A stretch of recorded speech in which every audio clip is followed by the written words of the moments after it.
coorganizadores. Bueno, buenos días. Gracias por acompañarnos en el conversatorio en torno a RAELC. Es un gusto que nos estén acompañando desde la Universidad Autónoma de Querétaro, también en colaboración con ANEF e Infame Turba. Muchísimas gracias por conectarse. Esta mañana, pues, nos retrotraeremos un poco a la memoria y legado poético de Rainer María Rilke. Por acá, esperemos que ya esté conectado el doctor Juan Granados, quien es el anfitrión en este seminario permanente de actividades en la Facultad de Artes en la Universidad Autónoma de Querétaro. Entonces, si está por acá el doctor Juan Granados, pues ojalá nos pueda acompañar con algunas palabras de referencia. Y y si no está, y ya nos dejó acá, pues les quiero poner en contexto un poco sobre cuál es la intención de este conversatorio en torno a Reich. Primero que nada, pues estamos celebrando 100 años de su nacimiento. Bueno, 101 años desde 100 años de su fallecimiento, quiero decir. Y es importante traer a colación nuevamente una obra poética que se consolidó como un referente para muchos de los pensadores contemporáneos en filosofía y también en algunas partes de la literatura hispanoamericana.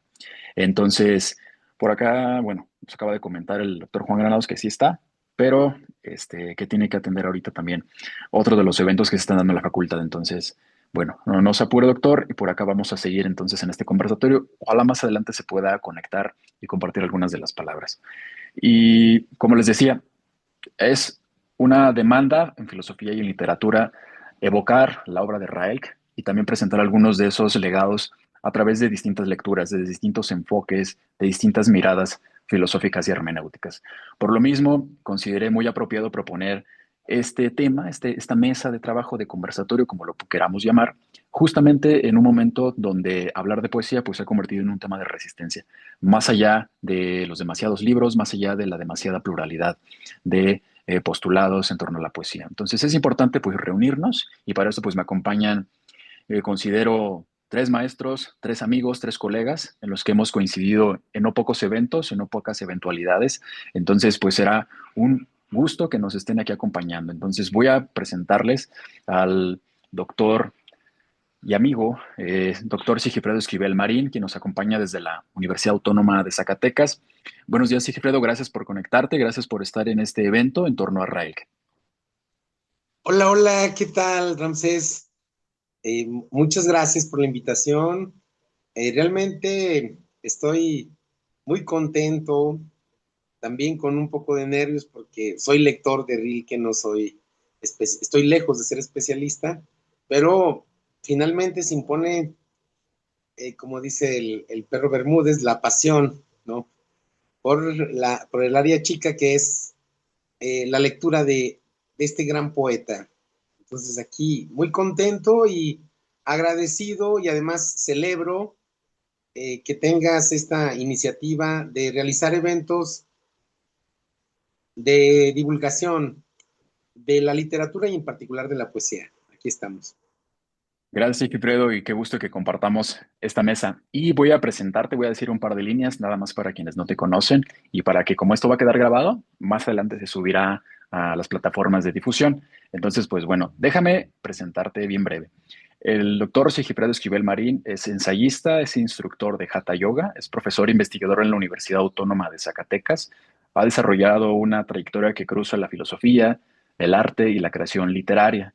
Es autor de obras como Pensar desde el cuerpo, tres filósofos poetas, Spinoza, Nietzsche y Pessoa, Imágenes de la imaginación, Ensayar, crear, viajar, sobre la tentativa como forma de arte, Escrituras profanas de textos sagrados y también su libro Pensar con Gilles Deleuze, Derivas entre arte, filosofía y cultura. Además de estas publicaciones, ha colaborado en antologías en Brasil e Iberoamérica y recibió el Premio Nacional de Ensayo Abigail Bojorges en 2005 y el Premio Internacional de Ensayo Teatral en 2016. En literatura publicó Palabras del hombre que vendrá ayer y también publicó ADN del vacío en Infame Turba. Así es que muchas gracias por acompañarnos, Sigifredo. Pues la dinámica la hemos compartido. Si tú quieres dar a conocer pues algunas de tus impresiones o si quieres compartir alguna ponencia por escrito o si quieres conversarnos algunos temas, eres totalmente libre del formato. Muchísimas gracias. Bueno, Iniciaría por el inicio, cómo me acerqué a Rilke, no porque sea mi lectura, como diría Harold Bloom, una lectura poderosa, sino porque me parece como principio de honestidad, pues dar cuenta de cómo nos fuimos acercando a Rilke. Creo que lo primero que recuerdo fueron alusiones de grandes poetas como Octavio Paz, sí, Borges, Neruda, entre otros, a Rainer María Rilke. Y creo que particularmente las cartas a un joven poeta que escribiera Rilke a un amigo con intereses poéticos es un texto de juventud, en realidad podríamos pensar que es un texto de madurez por lo que expresa, pero es un texto de juventud. Y en esta obra, el joven poeta Rilke le dice a otro joven eh, qué es la poesía, por qué, para qué escribir, y funciona como una suerte de preceptiva, decálogo poético, pero también puede leerse como una reflexión, una elucidación de cualquier área del arte, de la creación, incluso de la propia existencia. Si en lugar de poner donde dice poesía, le pones pintura o cambias por otra área, música o la misma palabra existencia humana, pues encontramos una serie de consejos que están lejos de ser prescriptivos y más bien como que alientan. Entonces, las muchas generaciones de gente interesada en la literatura, en la escritura, se han acercado a las cartas a un joven poeta, que además habría que señalar que es un texto muy difundido en Hispanoamérica y en España también, en lengua castellana, debido a que la generación del 27, en particular Vicente Alexandre, entre otros, sí, estaban muy interesados en la perspectiva rilkeana.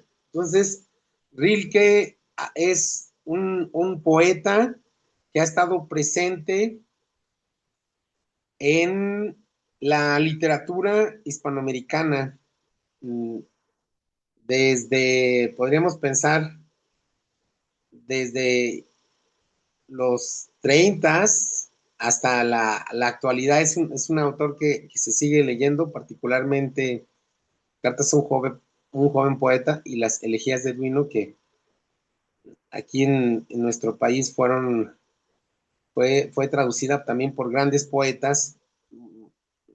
Cabe destacar que muchas traducciones se hicieron del francés, ¿no? Pero es un poeta que ha estado de una u otra forma presente, tanto en la visión poética como en la búsqueda que hiciera este poeta pensador, ¿no? Entonces, yo recuerdo cuando era joven, prácticamente adolescente, lo leí, no sé, tendría 16 17 años.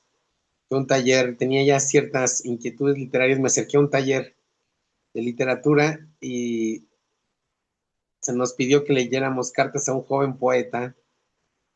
Lo leí y me quedó sobre todo esa, incluso mm, como más que respeto, como un desafío y además como cierto temor y angustia, palabras también que son próximas a Rilke, de que pues para mí la escritura no era un proyecto de vida así como lo planteaba Rilke, con ese carácter de destino, con ese carácter de necesidad, ¿no? O sea, hay que escribir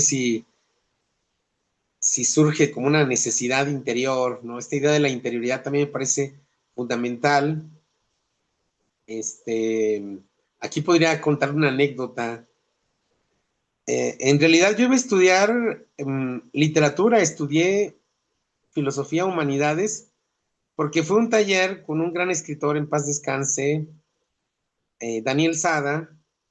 En ese tiempo estaba por acá en Zacatecas, en los 90, eh, que por cierto llegó a la extinta Facultad de Humanidades con una recomendación de nada más ni nada menos que de Octavio Paz para que le dieran clase.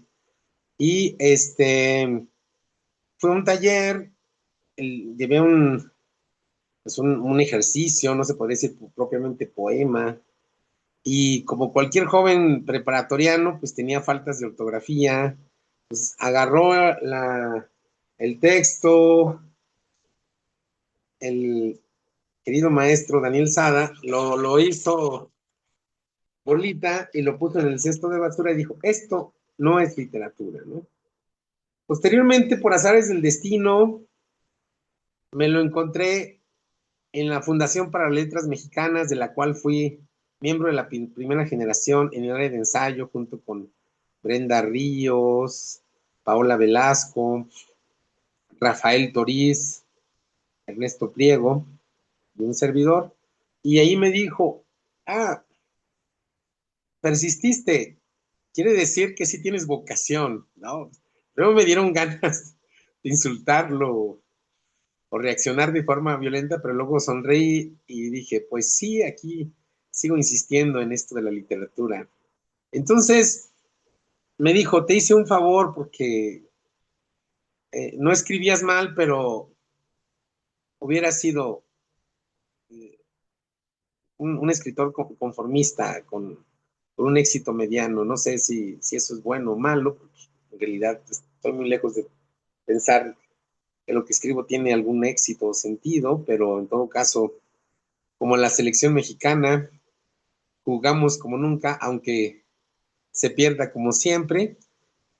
El punto nodal es que Cartas a un joven poeta me ha marcado a mí en este sentido de esta búsqueda que se ha ido delineando como un, pues no como un destino con estas palabras que creo que podrían quedarle uno grande, a mí particular, de forma personal, pero sí como algo que va, pues de alguna forma, dando sentido, contrapeso a un quehacer docente, el cual me dedico por completo.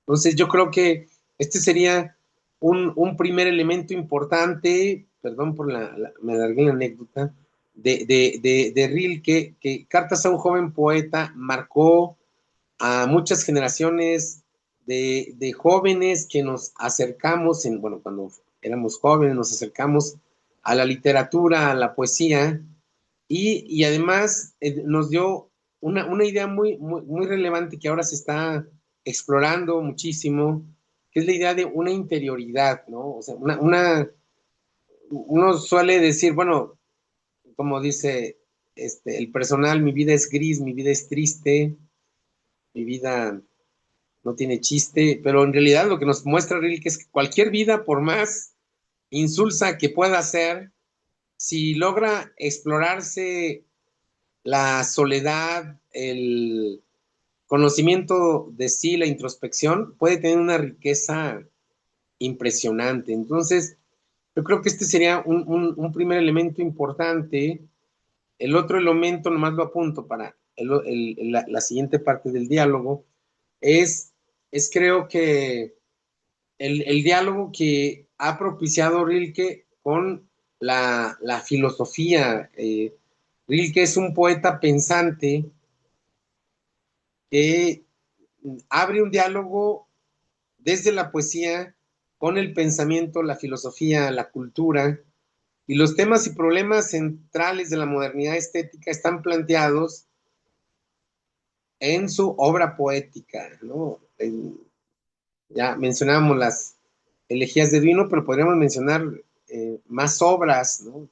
la obra de Rilke, y, incluyendo también el periodo francés, tienen ese carácter de búsqueda existencial y creo que este es un elemento muy importante y aquí también, como diría otro maestro, en paz descanse, Jaime Augusto Shelley, Rilke es un poeta pensante, pero jamás abandona la poesía. O sea, él está haciendo, no sé si filosofía, no diría exactamente filosofía, pero sí está pensando y lo hace desde lo poemático, lo poético, ¿no? Entonces yo creo que esta condición de un pensamiento poetizante en diálogo con la filosofía, la poesía, la modernidad, pues son elementos claves que van a delinear la estética moderna y la modernidad estética, ¿no? No en balde, muchos de los grandes temas de Martin Heidegger, pensemos, no sé, la angustia, el ser ahí, lo abierto, el ser para la muerte, entre otros muchos temas, ¿no? Podemos poner más ejemplos. Y en otros autores existencialistas, de corte existencialista también, ya están prefigurados con toda su profundidad en Rilke, ¿no? Bueno, es un conversatorio y cedo la palabra. Gracias y disculpen, me extendí en la anécdota. No, para nada, Sigifredo. Yo creo que es muy importante retomar, para empezar, el tema de las generaciones. Y algo curiosamente ocurre porque la generación que tú has dicho, me remonto a la de los años 80, incluso la de los 90, ese libro que se ha reeditado mucho, que es el de las cartas a un joven poeta, sigue presente en muchas de las generaciones. Y a mí me llama mucho la atención que se haya desplazado como un autor, aunque es pensador, se haya desplazado a generaciones que están presentes en redes sociales. Y menciono lo de las nuevas generaciones porque están impregnadas de una nueva estética donde el uso de celular, el uso de redes sociales es más que permanente. Entonces, ¿cómo entre tantos poetas que constelan la modernidad poética, cómo uno entre ellos en particular es interesante? Esa es una pregunta que yo he hecho, a algunos de mis estudiantes también, y también está presente ahí en algunos documentales. Y la respuesta yo creo que también la has apuntado por ahí, tiene que ver con esas búsquedas de la nueva estética, ¿no? De las nuevas juventudes. Y ese es un libro que por lo demás se ha editado, pero muchísimas veces. Entonces, creo que como ese primer apunte que has puesto es importantísimo recalcarlo, como una obra de un poeta tan extraordinario, pues ahora sí que fecunda la mentalidad de distintas personas a nivel de lectura, ya a nivel de estudio, de academia, pues ya es otro derrotero, pero creo que esa semilla la pone. Y qué interesante la anécdota que has contado de Daniel, ¿no? Que nada menos que la persistencia que te declaró, pues es también un elemento que Reich en esa obra siempre está presente, ¿no? El has de cambiar tu vida y el de te has de persistir en la escritura. Eso me parece muy importante que lo hayas puesto como parte del conversatorio. Y un segundo tema, creo que sí es súper importante irlo apuntando, tiene que ver con el de la modernidad estética. Un poeta, pues pensador, como has dicho tú, creo que pues empezó a tensar ideas que décadas después, hasta Heidegger, fueron importantísimas, ¿no? El tema que tú has dicho como la nueva sensibilidad, la ciudad moderna, la urbanidad, que empiezan a fracturar la psique del sujeto moderno, pues es más que clave. Entonces, pues, ¿quieres comentar algo más en torno a esto o le seguimos, Sigifredo, como tú gustes? No, yo creo que es un conversatorio, ¿no? Me parece interesante abrir el diálogo. O sea, podríamos decir más cosas, pero hay más gente y que participen, pues participemos todos, ¿no? Si hay otro Perfecto. momento, regreso sobre esto que señalabas, sobre el sujeto y la ciudad. Muy bien. Dicho eso, pues vamos a darle la palabra para que participe y nos comparta lo que tiene preparado el doctor y amigo José Martín Hurtado Galvez. Bienvenido, José Martín. Déjame dar un par de líneas para presentarte a quienes están conectándose y déjame decirte, presentarte.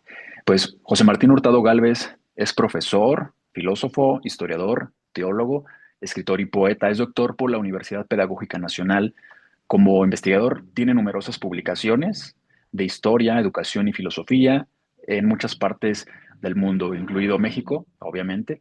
También tiene muchos artículos a nivel nacional e internacional en revistas indexadas en sistemas de información importantes. También es autor de libros de poesía, cuento, aforismo, ensayo literario en México, España, Alemania y Perú.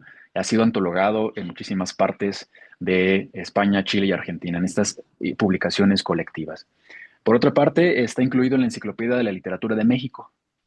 También es miembro del Seminario de Cultura Mexicana en la Corresponsalía Querétaro, de la Sociedad Mexicana de Historiadores de la Educación, de la Academia Nacional de Historia y Geografía, la filial Querétaro, y también del Sistema Nacional de Investigadores, SNI nivel 1.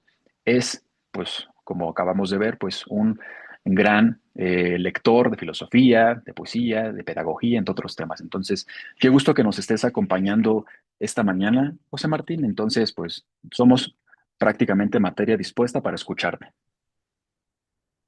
Muy bien, bueno, pues primero, buenos días, muchas gracias, Ramsés.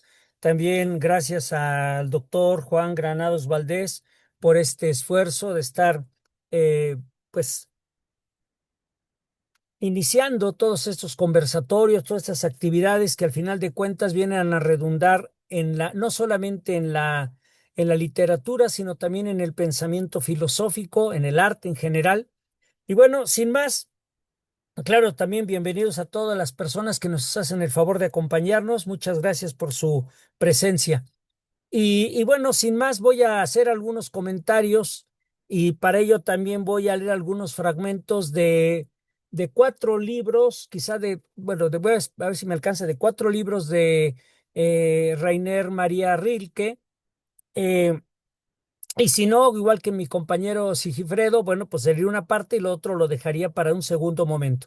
Inicio diciendo que para hablar de Rilke, lo primero que tenemos que tomar en consideración es que él es uno de los iniciadores de lo que conocemos como literatura moderna.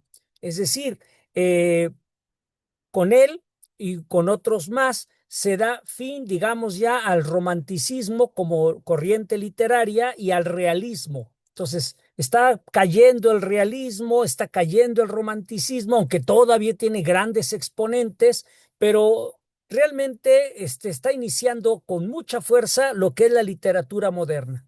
Una de las características que tiene la literatura moderna es que la poesía no está relacionada solamente con, digamos, con la literatura o no es forma parte solo de la literatura. Al final de cuentas, es una expresión más de la propia existenciariedad, ¿no? No solo la existencialidad, que es el estar en el mundo, sino desde la existenciariedad, es decir, de cómo se está en el mundo. No es solamente un ser ahí desde Heidegger, sino es un ser ahí desde la voz, desde cómo se dice y cómo se vive el propio mundo en relación con uno mismo. Por eso, algunas de las partes que a mí me fascinan de Rilke es que él pone atención en el objeto, en la realidad que ve, pero no solamente desde un sentido, digamos, sentimentalista, o bueno, es más, ni siquiera es sentimentalista, no lo ve como una forma de, ay, qué hermoso, siento como que me elevo porque veo tal cosa, no, no va por ahí, sino más bien él es una cuestión que tiene que ver con el ser y la palabra que lo habita, ¿no?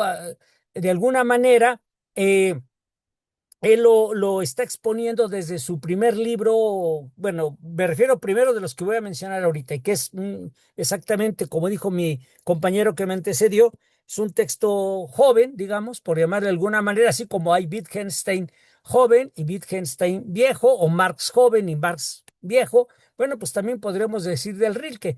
Pero en este caso, el libro al que yo refiero es Cartas a un joven poeta.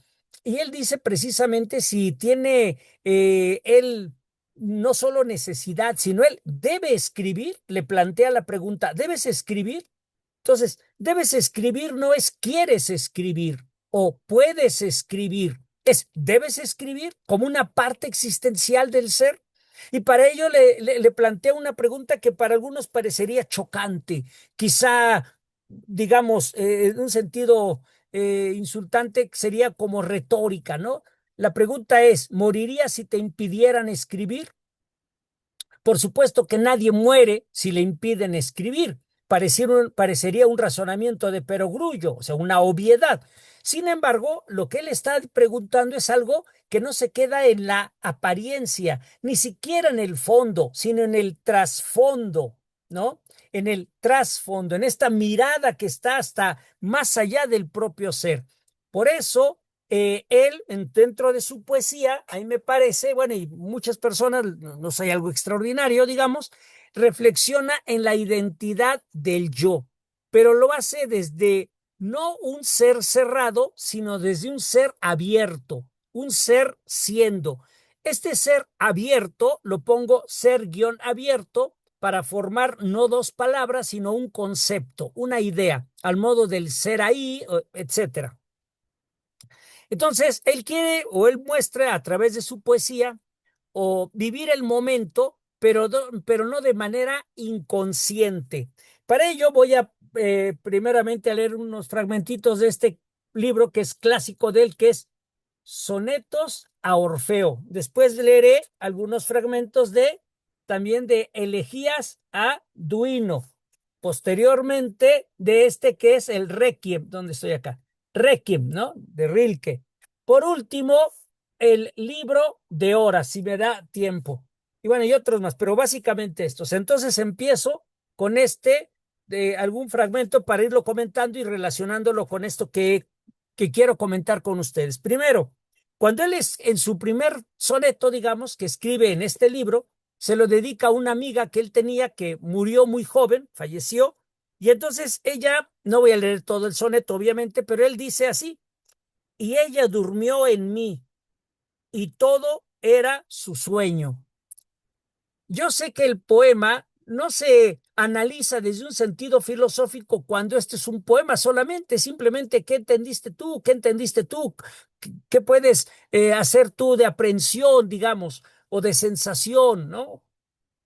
Pero cuando el poema tiene un sentido que no se queda solamente en la cuestión literaria, sino trasciende a la cuestión filosófica, racional, entonces me parece que sí podemos hacer una abducción de parte de sus textos para comprender no su filosofía, sino sus aforismos filosóficos que están incrustados en los poemas. Me explico. La filosofía, bueno, hay varias corrientes filosóficas, no hay la filosofía, sino las filosofías. Pero la filosofía no es una forma única o univocista de escribir. La filosofía se puede escribir a través de poemas, a través de aforismos, a través de silogismos, a través de, no sé, una exposición tremenda. No hay una sola forma, ¿no? Tenemos desde el poema de Parménides, por decir un ejemplo, hasta los aforismos de, no sé, de Nietzsche o de Cioran, por decir algún ejemplo, o toda la estructura que tiene, vamos a pensar, Santo Tomás de Aquino, ¿no? O el mismo Kant, por poner algún ejemplo. Entonces, en este caso, no es una expresión filosófica, sino hay aforismos como puntas de flecha, como espinas que se clavan y que quedan, a pesar de que todo el poema de suyo es interesante, hay fragmentos que se quedan y pican el alma, pican la conciencia, pican la razón, y entonces lo hacen a uno saltar y decir, ¿qué es esto? Y entonces en este caso es, y ella durmió en mí. Ella está dormida en mí y todo era sueño. Está dentro de uno. Y bueno, este estar dentro de uno, lo que en un momento dado tiene que ver es que pareciera que ya se quedó aquí. Murió, materialmente muere, pero está dentro de mí. Pero fíjense cómo en otro soneto, en el número 22, inicia de la siguiente manera y lo voy a hilar con la anterior idea. Dice, nosotros somos los errantes, pero el paso del tiempo pero el paso del tiempo no lo toméis en cuenta frente a lo que perdura. Entonces, lo que queda en mí, se queda en mí mientras estoy caminando. Es decir, hay una errancia continua que hace que no solo yo esté transitando el mundo, como diría Heidegger, no es solamente cabe guión el mundo, ¿no? O sea, ser cabe el mundo, estoy junto al mundo, no, sino quienes están en mí, que han muerto, van junto conmigo. Y en este sentido, el objeto, la realidad que ve Rilke, no es una realidad que se subsuma o se agote solamente en la comunicación con el ser. Es parte del propio ser que deambula, no digo solamente que camina, deambula, ¿no? Casi como un camino sinuoso, por esta idea que él dice de que todos somos errantes, ¿no? Y en ese sentido, yo sostengo lo siguiente. Él lo que busca es una indagación, una exploración sobre la condición humana, un estar en el mundo. ¿Qué implica vivir desde desde la esencia del hombre? Pero, ¿cuál es la esencia del hombre? Y aquí yo sostengo, pobremente, humildemente, que él tiene básicamente una tríada en su obra. ¿Cuál es? Una tríada: lenguaje, mundo y poesía. No lenguaje y poesía como si fuera una unidad, no, sino lenguaje, no es la lengua es el idioma, bueno, aunque no es, digamos, estrictamente igual lengua e idioma, pero ahorita lo usamos indistintamente, no. Lenguaje me refiero a la parte de la lengua que habla el ser humano. Y en este sentido es la poesía. O sea, el lenguaje, por un lado, cotidiano, llano, pero por otro lado, la poesía. Y la poesía tiene que ver en un momento dado con esta forma estética de ser en el mundo, ¿no? Por otro lado, obviamente, el mundo. Pero ahora voy a leer el inicio del soneto 10. Y lo digo por esto que refiero del mundo. Dice: la máquina amenaza todo lo adquirido. Si es que osa instalarse en el espíritu en lugar de hacerlo en la obediencia. La máquina amenaza todo lo adquirido. Parte de este conversatorio es ubicar al poeta Rilke en nuestro tiempo. Podríamos seguir hablando de la relación sujeto-objeto, sujeto-mundo, etcétera, sin tomar en cuenta hoy la inteligencia artificial, las redes sociales, el avance de la ciencia y la tecnología. Me parece que no. Y en ese sentido, Rilke ya está apuntando desde finales del 19, principios del 20, él está apuntando que la máquina amenaza todo lo adquirido, ¿no? Si es que osa instalarse en el espíritu. Como sabemos, Rilke pues es una persona que habla mucho de Dios, de los ángeles, ¿no? Del mundo más allá, espiritual, etcétera. Entonces, además de ello, podríamos entender que entonces, cuando él habla del espíritu, tendría que ser un espíritu, digamos, desde un sentido judeocristiano. Pero no, no es solamente desde este sentido. El espíritu como la manifestación viva del ser. El ser que se desplaza, que se extiende, digamos, a través del tiempo, desde su propia racionalidad. Por eso, el último fragmento que leo de este libro dice así. Bueno, es del soneto 27, y voy a leer algunos fragmentos de este soneto, digamos, salteados, no están seguidos. Dice así: ¿existe realmente el tiempo, el que destruye? Ahí hago un paréntesis. La palabra tiempo no es solamente una forma, digamos, única de referir algo que se sucede. En mismo griego, en hebreo, tienen diferentes formas de tiempo. No es lo mismo apax, por ejemplo, por decir un ejemplo en griego, o kairos, que cronos. Para nosotros lo único que conocemos es cronos, pero también está el kairos y está el apax, por ejemplo, ¿no? Y hay otras formas de verlo también si me voy al hebreo, como el eón o eion, etcétera. Bueno, sería en griego, el apax sería más bien en hebreo, perdón. El otro, el eion, ese sería, o aion, sería en griego. Bueno, entonces hay diferentes formas de ver el tiempo. Sin embargo, él refiere el tiempo que destruye, es decir, el ser relacionado con la materia. Por eso, dice él mismo en este texto, en este poema, dice adelante: ¿somos en verdad tan angustiosamente frágiles como el destino nos quiere hacer creer? Entonces me remito a la idea de ser errante. ¿Qué tan frágiles somos? ¿La fragilidad termina cuando morimos? ¿O realmente la fragilidad es una constante del ser día a día? Nuestra fragilidad no tiene que ver solamente con la enfermedad. Vamos, la fragilidad pudiera ser, y eso es lo que me parece que yo resalto en algún texto que por ahí escribo, que la fragilidad está en la propia palabra.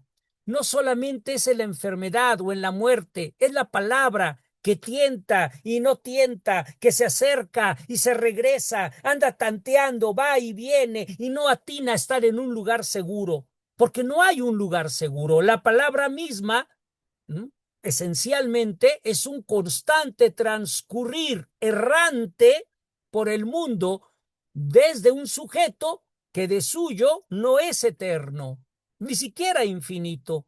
Entonces la palabra transita en este sentido. Por eso dice él más adelante en este mismo poema: ¡ay, el fantasma de lo transitorio!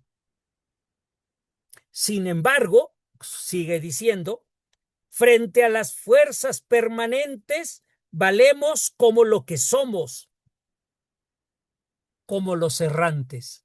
Entonces, no valemos desde un sentido, digamos, no valemos desde un sentido, soy aquí, me sostengo, nadie me mueve y eso es todo.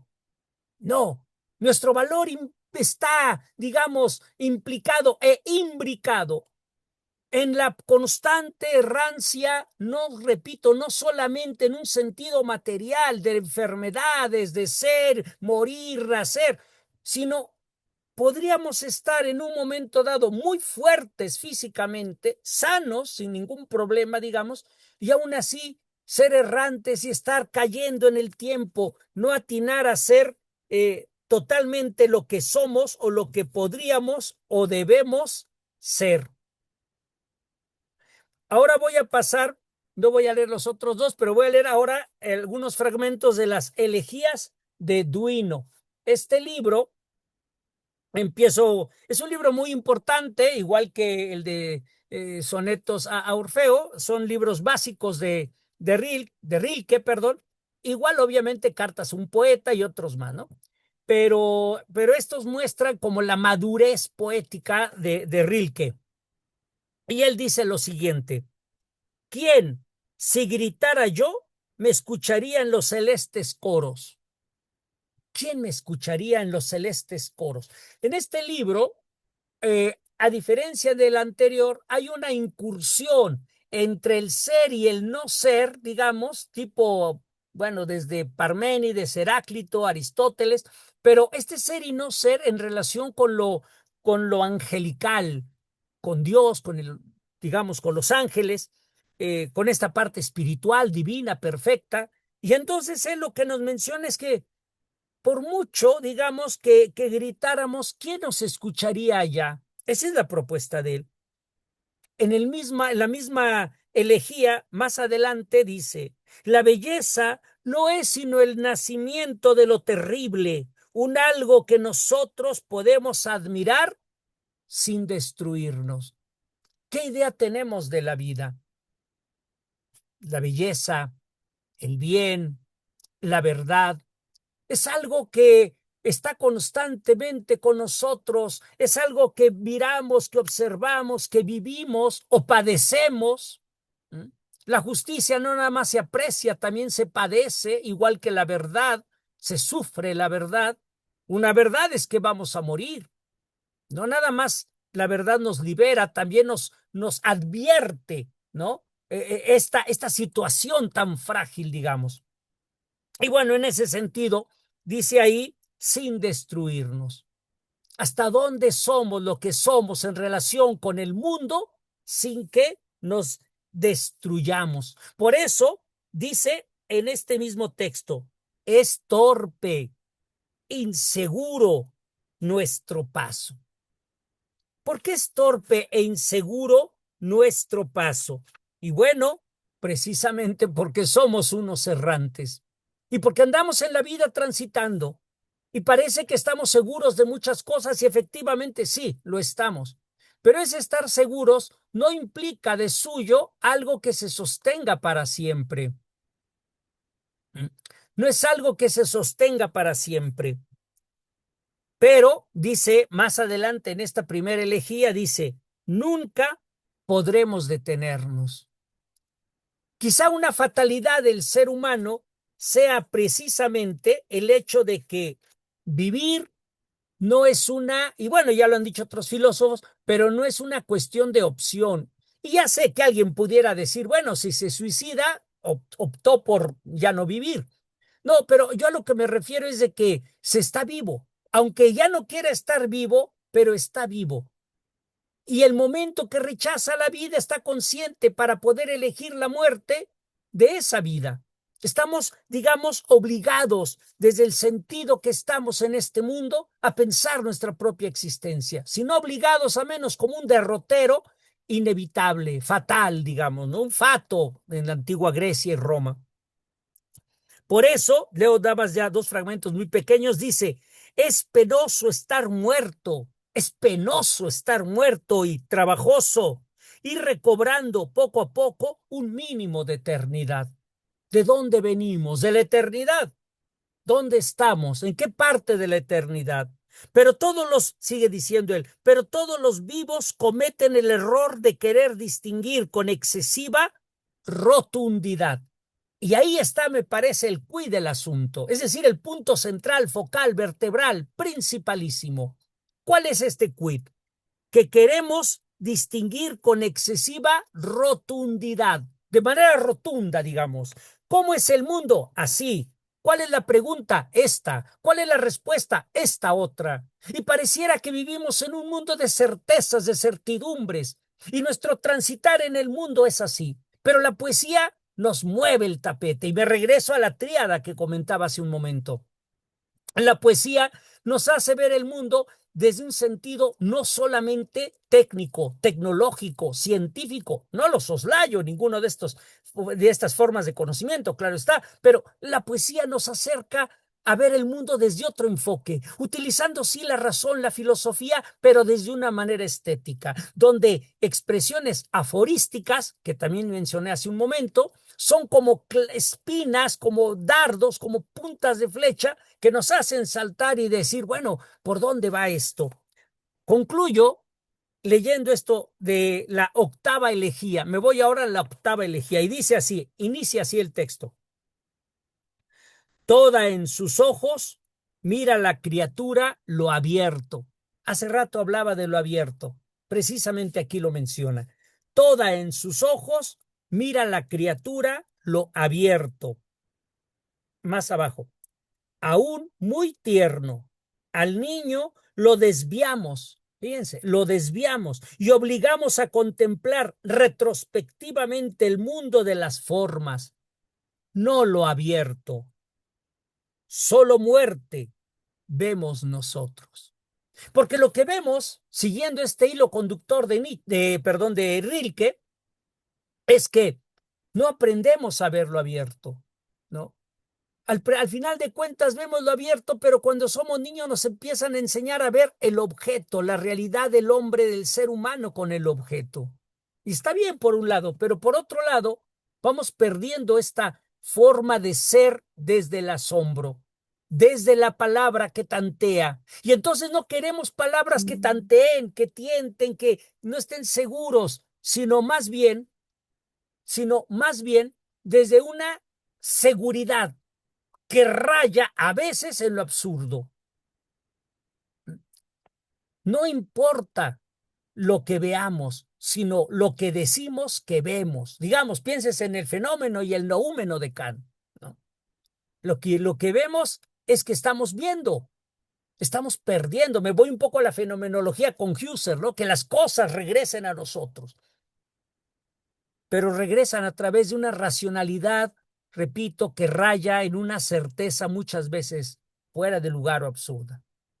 Y la poesía de Rilke nos invita, más que invitarnos, eso es muy trillado, corrijo, nos provoca, nos hace pensar el mundo desde una cuestión filosófico-poética, porque no es poesía tradicional, como suele decirse, sino es una poesía moderna, donde el ser es el punto focal, pero el ser en relación consigo, con el otro, piénsense en Levinas, por decir un ejemplo, ¿no? O con Martin Buber, no, sino con el otro, pero ese otro que está en mí, no el otro que está fuera de mí. Por eso le escribe a su amiga que ha muerto. Está dentro de él. Es el otro que me habita y que ha muerto, pero que vive en mi errancia, en este constante ir de aquí hacia allá y de allá hacia aquí y nunca parar. Bueno, pues espero haber sido claro y pues de mi parte, pues es todo. Si tienen algún comentario o más adelante hay posibilidad de hacer algo más, comentar algún asunto más, con mucho gusto. Gracias, Ramsés, y te regreso la palabra. Muchas gracias, Martín, por haber colocado sobre la mesa un sinfín de temas que me parecen bien importantes. Ahorita me ha comentado Tadeusz que tuvo un pequeño imprevisto, entonces no podrá conectarnos y acompañarnos en el conversatorio. Sin embargo, esto nos permitirá pues abundar más. Entonces, si habrá más adelantito, Martín, más espacio para que termines de concluir, bueno, para que concluyas la lectura de los dos libros que por ahí quedaron pendientes. Entonces, yo me permití igual compartir, un texto que escribí y que espera también ir abrevando de ya los temas que dieron ustedes cuando me antecedieron ahí presentes. Entonces, quiero compartir este texto que titulé precisamente La poesía como morada de lo invisible en la filosofía contemporánea, Rainer Maria Rilke, alguien que nos permitió entreverlo. Antes de esto, pues también una pequeña anécdota, porque ahora que hemos puesto sobre la mesa cómo nos hemos acercado por honestidad intelectual a Rainer Maria Rilke, pues yo también quisiera decir eso. A mí me tocó en la prepa, por ahí de los 2010, entrever uno de esos títulos que siempre son llamativos, que son esas cartas a un joven poeta. Primero por lo de la juventud, estaba chamaco, joven, y segundo por lo de la poesía. También me empezaba a interesar por temas de poesía. Entonces, un título como eso pues llama la atención mucho cuando lo ves de lomo en los estantes de las bibliotecas universitarias. Entonces no lo dudé ni dos veces y tarde que temprano me lo llevé a mi casa. Después de esa lectura pues vinieron muchas cosas porque prácticamente es un libro que te fractura, que te invita a perseverar y a escribir, pero también que te provoca. Creo que algo que mencionó Martín me parece clave y que tiene que ver con la provocación. Justamente pues suena muy trillado en medio de las celebraciones de centenarios decir que nos invitan, sino que más bien yo también coincido, como ha dicho Martín, Rainer María Real, que es un autor que te provoca, que te mueve, que te simbra, que te lleva a descolocarte en tus seguridades que tienes más acérrimas. Entonces, dicho esto, pues ahora sí quiero compartirles mi propuesta de lectura, que también espera pues ir comentándola más adelante. Entonces, comienzo con la lectura. Rainer Maria Rilke y la crisis espiritual de la modernidad. Hablar de Rainer Maria Rilke implica entrar en uno de los territorios más complejos y luminosos de la poesía europea moderna. Su obra no solo representa una cima estética de la lengua alemana, sino que también es un punto de inflexión, como lo hemos dicho, entre la filosofía, entre la metafísica y también lo que se ha llamado la espiritualidad y la experiencia religiosa. Creo que pocos poetas han logrado precisamente convertir la fragilidad humana, la muerte, la soledad y el silencio como una forma de conocimiento. Rilke nació en Praga en 1875, en el momento en el que Europa pues estaba fracturándose espiritual y políticamente. Desde entonces no ha parado esa fractura. Pero entre el final del simbolismo, sobre todo el parnasianismo y el nacimiento de la nueva sensibilidad moderna, piénsese en Nietzsche, su escritura se desarrolló en medio de una crisis de sentido que afectó profundamente a esa cultura europea y muchos de los autores de ese momento, de la segunda mitad del siglo XIX, pues lo detectaron, lo avisoraron, lo diagnosticaron, incluso propusieron cada uno sus propuestas particulares.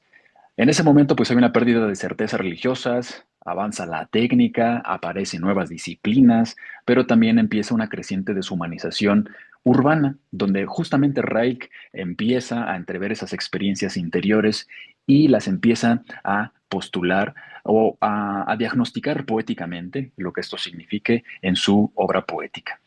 Por ello, pues yo creo que más que ser un poeta decorativo o totalmente lírico, pues Rilke yo creo que sí es como un pensador poético. Estas rara avis interris que juntan las inquietudes poéticas con el argot, con la tradición filosófica y que permiten ir a veces más allá de los tratados y que a veces su poesía, como también mencionaba Martín, permite colocar saetas, aforismos filosóficos en medio de su obra poética. Yo creo que más que un fenómeno cultural para la generación Z y distintas celebridades contemporáneas como Lady Gaga, otros que se tatúan sus versos, podemos verlo, como decía, como un pensador poético. Su obra pues sigue provocando, sigue presentando preguntas esenciales en el itinerario del pensamiento moderno, como preguntas de esta altura como cómo evitar la experiencia de la muerte sin caer en el nihilismo, cómo nombrar aquello que parece exceder el lenguaje, qué lugar dar a la espiritualidad y a la divinidad en un momento de debacle cultural. Yo creo que estas y otras más, pues, son el paraguas, en tanto pregunta, de la experiencia de la modernidad.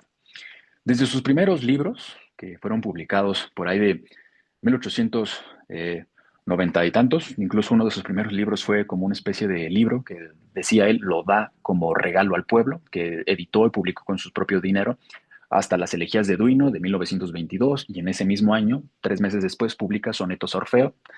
Rilke reconstruyó una poética de la transformación interior. El célebre inicio de la primera elegía, pues resume yo creo que muy bien ese deseo entre lo humano y la experiencia de lo absoluto, y sus versos memorables pues son estos, ¿no? Dice Rilke, ¿quién si yo gritara me oiría desde los coros de los ángeles? Y yo creo que esta pregunta que hace Reich no es simplemente religiosa, sino que es ontológica.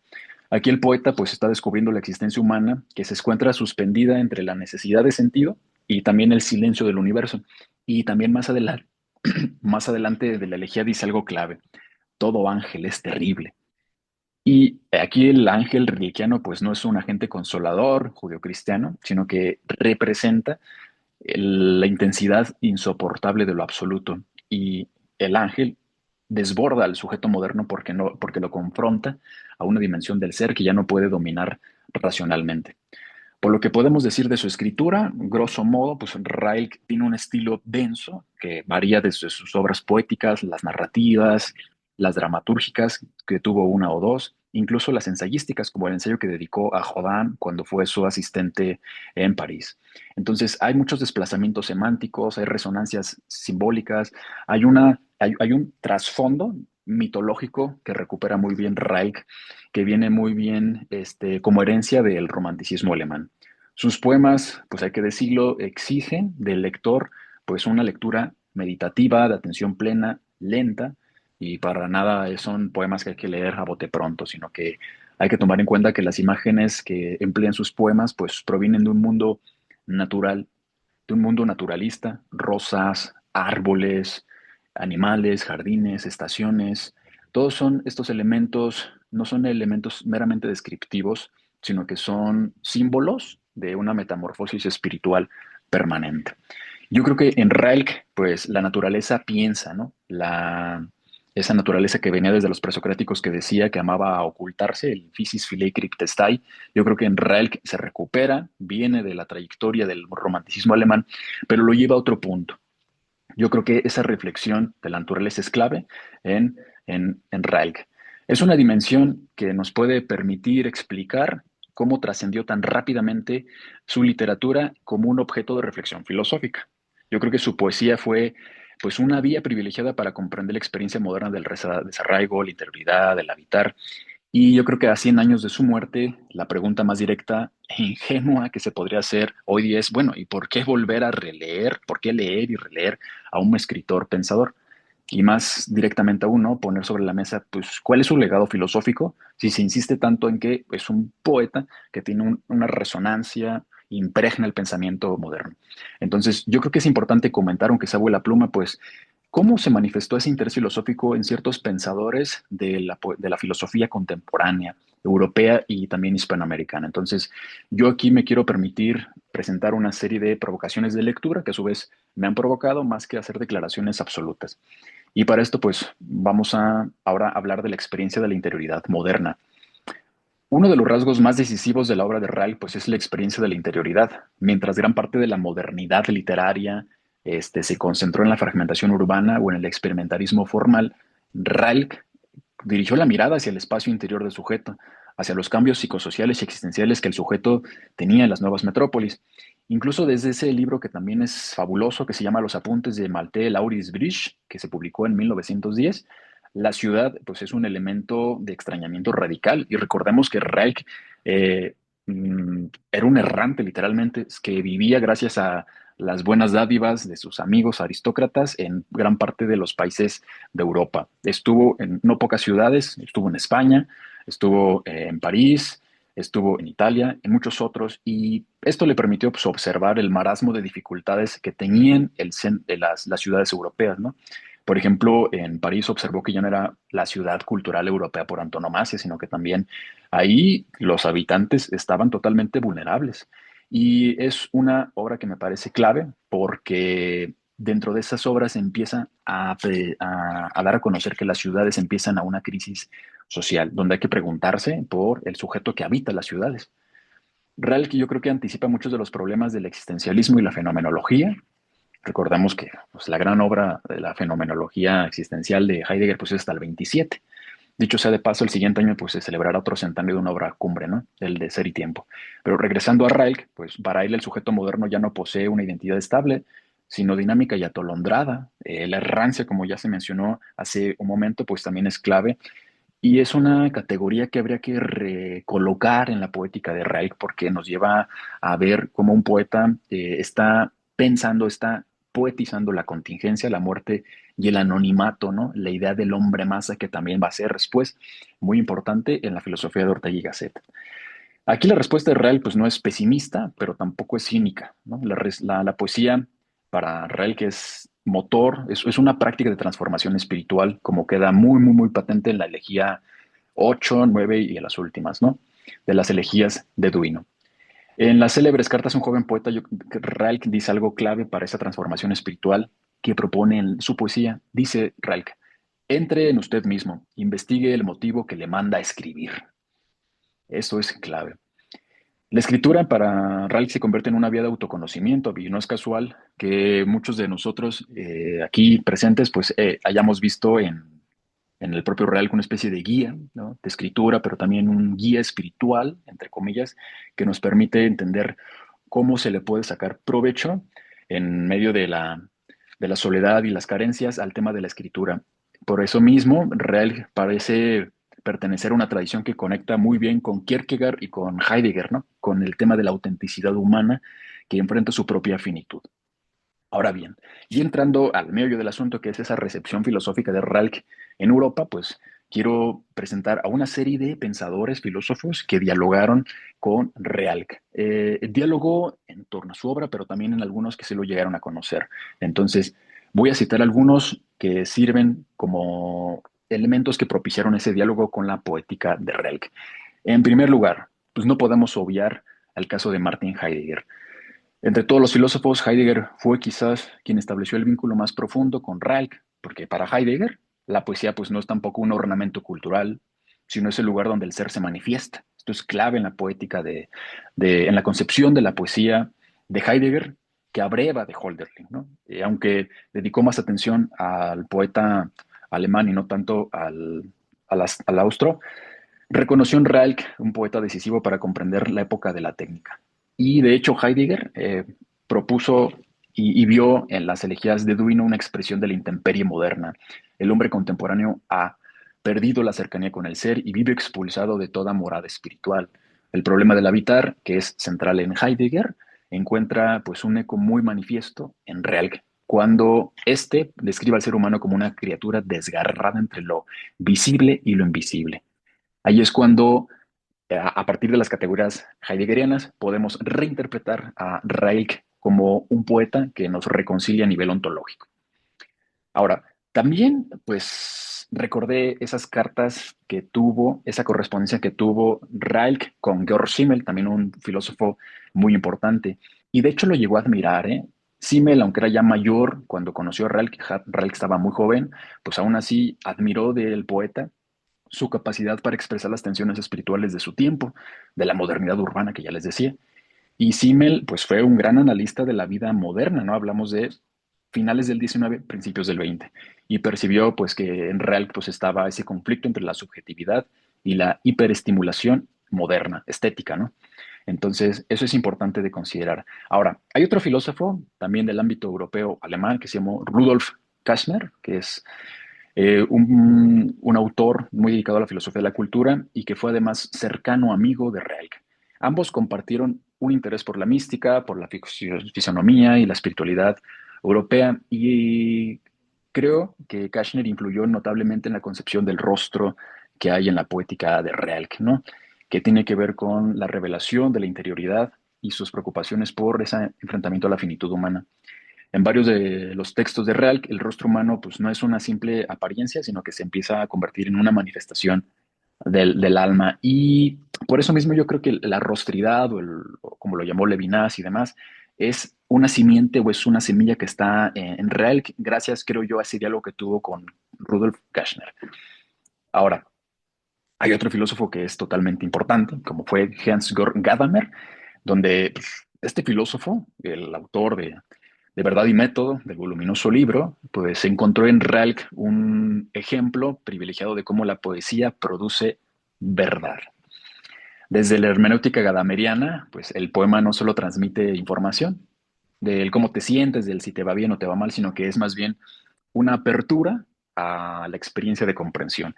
A esto que por acá también se puede ir apuntando como el yo abierto, ¿no? La propia poesía abre pues, su experiencia, abre su posibilidad de comprensión. Y Rilke también obliga al lector a demorarse en el lenguaje. Yo creo que las metáforas que encontramos en Rilke, pues no es que resuelvan racionalmente el mundo, sino que son un propio horizonte de interpretación. Y en este sentido, Gadamer pues veía en la experiencia la esencia misma del arte. El arte es un acontecimiento de sentido y esto, pues ¿de dónde viene? Creo que hay buenos hilos en Rilke. Ahora, pasando a otro filósofo, Walter Benjamin, pues leyó al Rilke. De hecho, lo llegó a comentar con Robert Musil y entre otros y escritores del siglo pasado, de principios. Y él lo vio desde una perspectiva de crisis, ¿no? Consideró que Rilke estaba muy atento de la crisis de la espiritualidad moderna europea y consideraba que pues, es importante cómo la aceleración histórica del siglo pasado pues, podía estar presente en la interpretación del poeta. Luego, muchas veces los poetas permiten ver cosas que después un filósofo o después humanista lo pone en sus categorías, pero la poesía permite anticipar cosas. Y Benjamin, dentro de su filosofía de la cultura, pues estaba diciendo que Real está precisamente recuperando la lentitud contemplativa y también está atento a los cambios simbólicos de la modernidad. Y ahora, otro filósofo, ahorita para comentar, pues está Wittgenstein.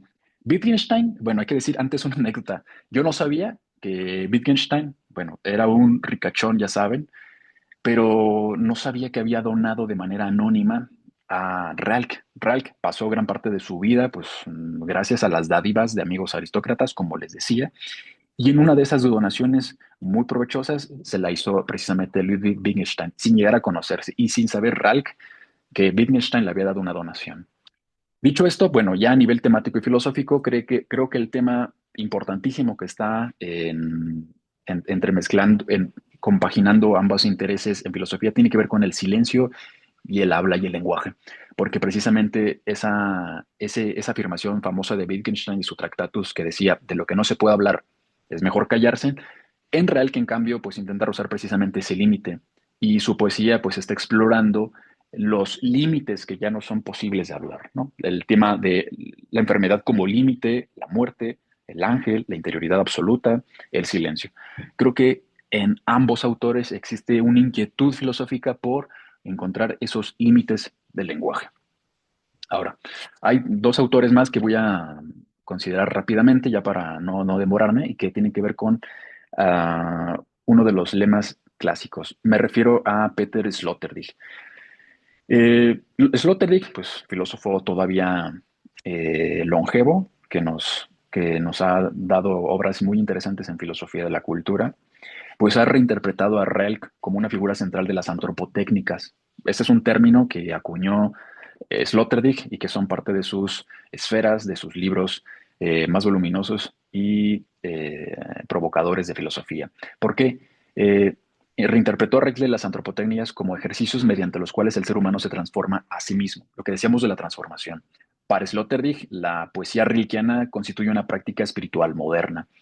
De hecho, de la lectura que hace Rilke del Apolo es emblemática porque es un verso que pica la razón, por decirlo con una expresión de Martín. Son ese tipo de frases o incluso de aforismos que nos pican, que provocan, y es el de debes cambiar tu vida. Este debes cambiar tu vida, habla de la transformación y es un emblema que entiende Sloterdijk como una exigencia de ética radical. El verdadero arte no solo se contempla, sino que debe transformar. Y por supuesto, no podemos olvidar a Eugenio Trías, el filósofo del límite en España. Es clave lo que les comentaba de los límites del lenguaje, porque Eugenio Trías es el filósofo del límite, es el que realizó y constituyó una filosofía, una ontología del límite, y llegó Trías a considerar que Rilke pues, es un poeta que nos permite entreverar las fronteras entre la razón y el misterio, entre la presencia y la ausencia, y precisamente ahí los ángeles de los jardines, las figuras órficas, son umbrales entre lo visible y lo invisible. Es por esto mismo que la poesía no elimina el misterio, sino que lo vuelve habitable. Y esto Trías lo identificó bien. Entonces, ya nada más para ir haciendo un cierre, pues me gustaría como comentar algo clave, ¿no? ¿Por qué releer a Rilke? ¿Por qué volver a su obra?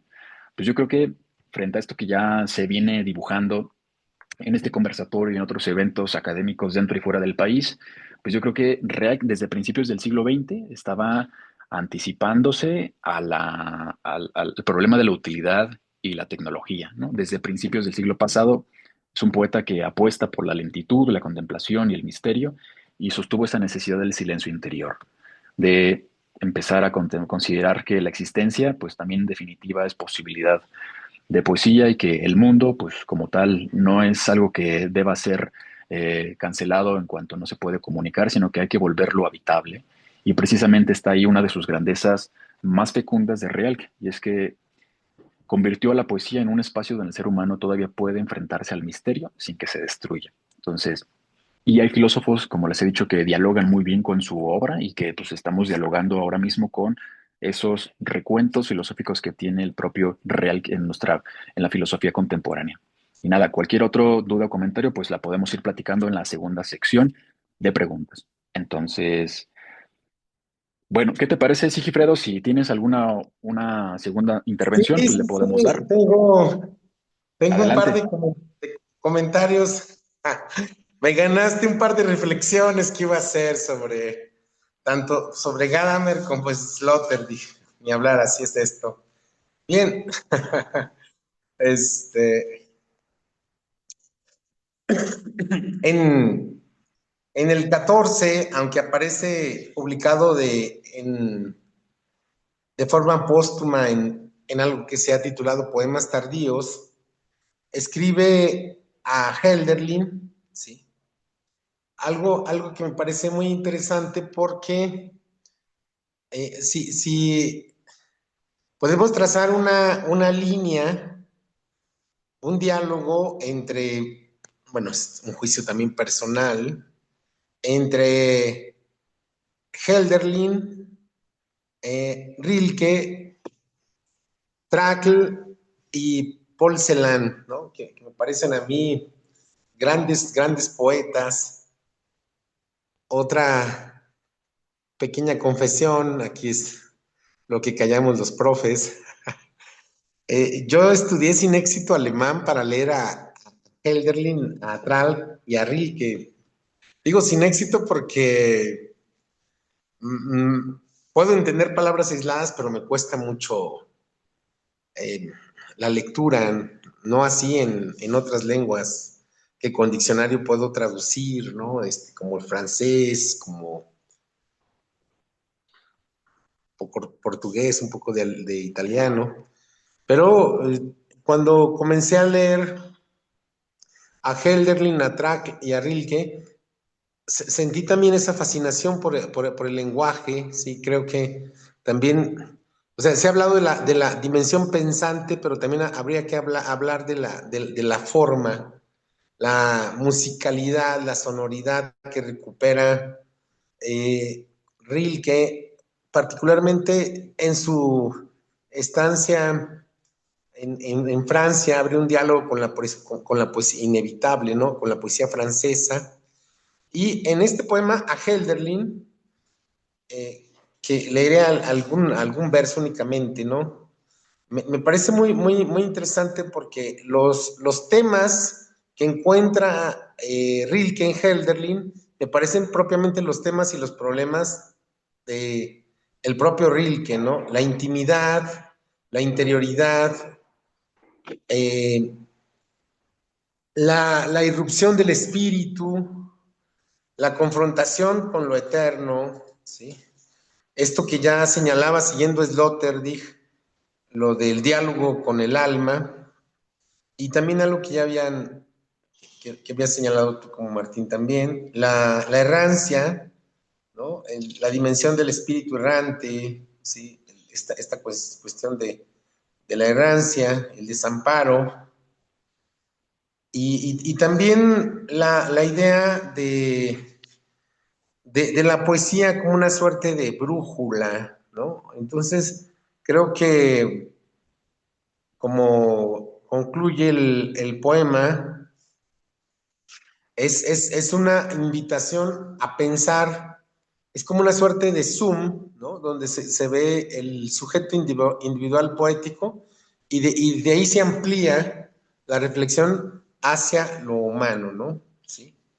Bueno, un fragmento nada más. Oh tú, el más errante espíritu entre los errantes, ciertamente todos viven al amparo del calor doméstico del poema y mucho permanece participando en la angustia de lo similar.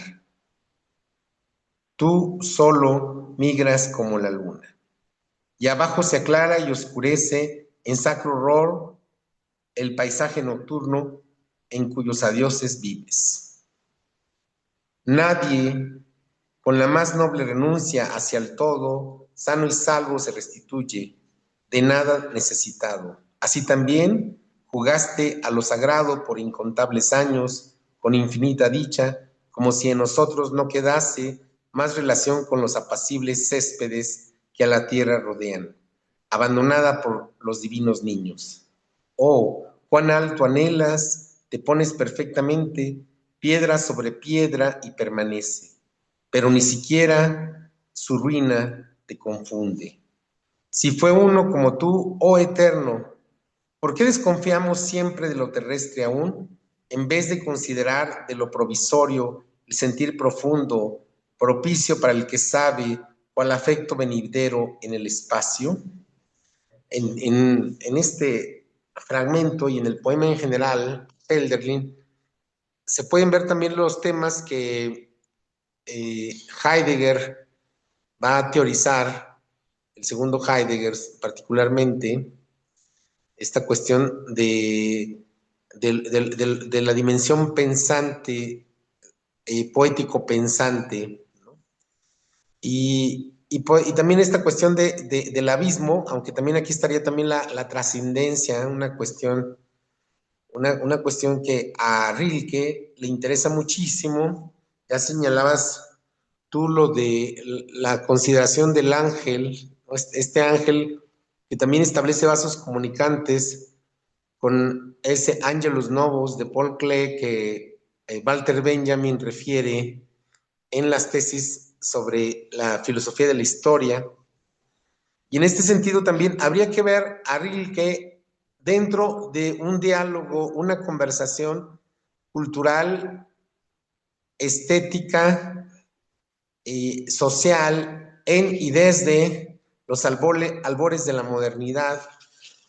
Había señalado ya una serie de pensadores y poetas con los que está en diálogo Rilke, pero también podríamos, aquí no sé si mencionaste, Lu Andreas Salomé me parece un personaje importante porque creo que funciona como una suerte de correa de transmisión del pensamiento de Nietzsche y de Freud, con los cuales tuvo cercanía afectiva también con Rilke, y permite, de hecho Lu Andreas Salomé tiene un libro sobre Nietzsche. El libro es una monografía que toca algunos temas, quizá podamos decir ahora con cierta superficialidad, pero creo que aquí lo importante de estos primeros libros, incluyendo el de Brandes sobre Nietzsche y los de Thomas Mann, es que son libros que abren un diálogo entre arte, pensamiento, filosofía y modernidad, ¿no? Entonces, creo que este pensamiento poetizante de Rilke es relevante no solo por su decir poético pensante, sino también me remito a tu pregunta, Ramsés, es un pensamiento que abre, que posibilita diálogos con la contemporaneidad. Creo que por eso es que Rilke se sigue leyendo este libro impresionante que citabas de Sloterdijk, que me gustó muchísimo, Has de cambiar tu vida, que retoma este poema Torso arcaico de Apolo de Rilke, y es un libro muy interesante. La obra de este texto de Sloterdijk, yo lo primero lo hojeé, leí gran parte de pie en una librería, y finalmente lo compré, aunque me dolió el todo, porque estaba caro en ese momento, sigue estando caro.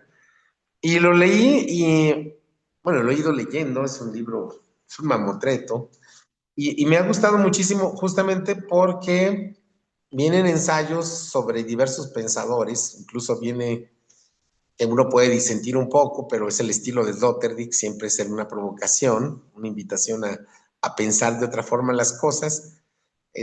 Cuando dice que Cioran es un budista en París, ¿no? Sí, el propio Cioran ya había manifestado la distancia frente al budismo, le parecía una filosofía perfecta, salvo que no era aplicable para la condición humana, ¿no? En todo caso, Sloterdijk y Trías mencionaste también, y otros autores contemporáneos, Eustaquio Barjau y Abad, hay una serie de teóricos, críticos literarios, germanistas, especialistas desde luego, en poesía alemana, pero también interesados en esta dimensión de crítica estética de la modernidad, han abrevado en Rilke, porque yo creo que aquí lo interesante de el trabajo de Sloterdijk sobre Rilke es que retoma a Rilke justamente como una suerte de imperativo categórico para transformar tu existencia. ¿Cómo podemos transformar nuestra existencia, no? Paradójicamente es como un libro de antiayuda, de contraayuda, pero que resulta bastante provocador porque nos invita justamente, como apuntabas, Ramses, a considerar la existencia como una metamorfosis, ¿no? Y además como un trabajo de sí, ¿sí? Más que en el sentido Foucaultiano, en el sentido Foucaultiano de estética de la existencia, en el sentido de Rilke y de los antiguos, los antiguos cristianos del cristianismo primitivo, los místicos del desierto, como un trabajo casi ascético, ¿no? Sorprende cómo Sloterdijk, bueno, Agamben también lo ha hecho, retoman el ascetismo, la pobreza y otras formas protocristianas de prácticas meditativas como estrategias para asumir la debacle de la modernidad. En todo caso, aquí lo que me gustaría recalcar es que, retomando tu pregunta, la actualidad de Rilke es que hay un Rilke para cada época, para cada generación. Yo creo que en este sentido, retomando a Italo Calvino, para que leer los clásicos, el Rilke es un clásico, ¿no? Clásico en el sentido de que nunca terminamos de leerlo. Siempre que lo estamos leyendo, nos sorprende por su actualidad, novedad, ¿no? Entonces yo creo que esta parte es muy importante destacarla y también en tanto clásico, sus temas, sus planteamientos, sus problemas ya forman parte de la modernidad estética, ¿sí? O sea, casi todas sus reflexiones han sido, no más que mimetizadas, han sido absorbidas. Hay un proceso de ósmosis entre el pensamiento, la obra de Rilke y los temas y problemas de la estética moderna, ¿sí? Este sentido, yo creo que hay que leerlo, incluso nada más por ese simple hecho habría que leerlo, porque es como una suerte de subsuelo literario de la modernidad estética, pero también habría que leerlo, y hay que leerlo, y seguir leyéndolo, porque es una obra que prácticamente nos habla al oído, ¿no? Habla al oído de la contemporaneidad. Esto me resulta a mí fascinante, cómo después de 100 años, más de 100 años, una obra siga dando, ¿sí? Algo impresionante, ¿no? Y aquí también podemos ver vasos comunicantes con otros grandes poetas de la modernidad estética.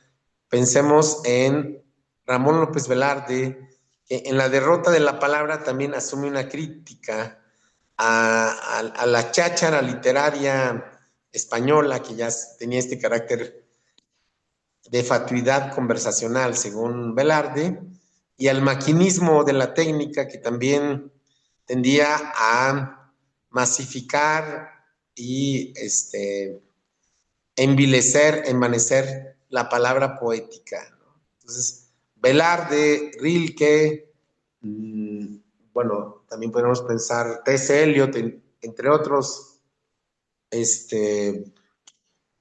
grandes poetas de la modernidad, aunque estén en distintos espacios y no necesariamente sean contemporáneos, salvo que habitan finales del siglo XIX y principios del XX, inauguran una temática y problemática que tiene que ver con los temas fundamentales de la existencia humana, pero también de la poesía.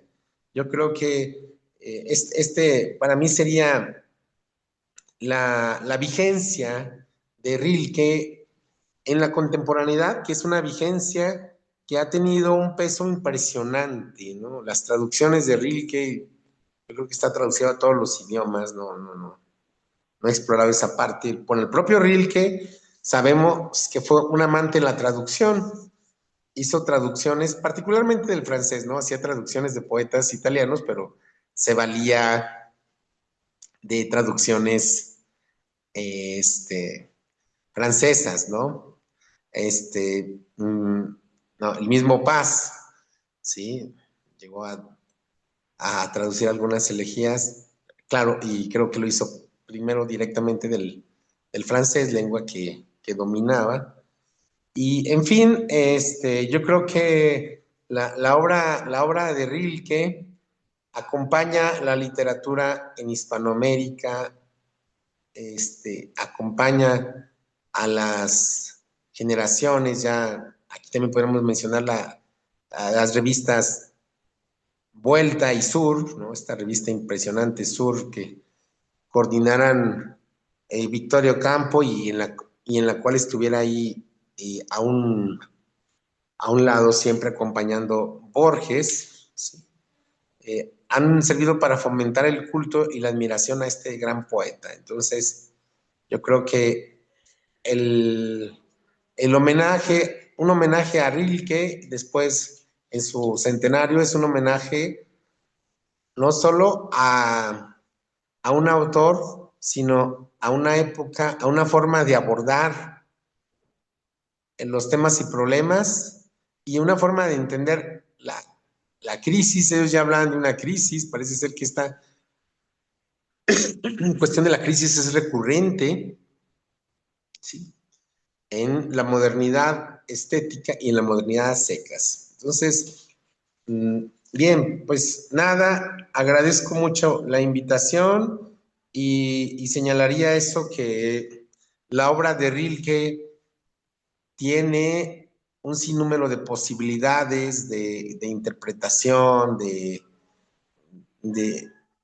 de acercamiento, o sea, estos cuadernos que también sobre ellos podríamos hablar, que también reclaman un análisis puntual, el libro de las horas, sus reflexiones, también sus reflexiones sobre lo sagrado, sobre el ángel, en fin, la obra estética sobre Rodin también, eh, que se acerca a esta dimensión de crítica literaria y crítica artística que también hiciera un gran poeta como Baudelaire, pues da cuenta de un autor proteico que tiene muchísimas derivas y aristas y cuya lectura, si no es infinita, es prácticamente interminable, ¿no? O sea, vuelvo a releer cualquier obra de Rilke y siempre la encuentro novedosa, fresca, interesante,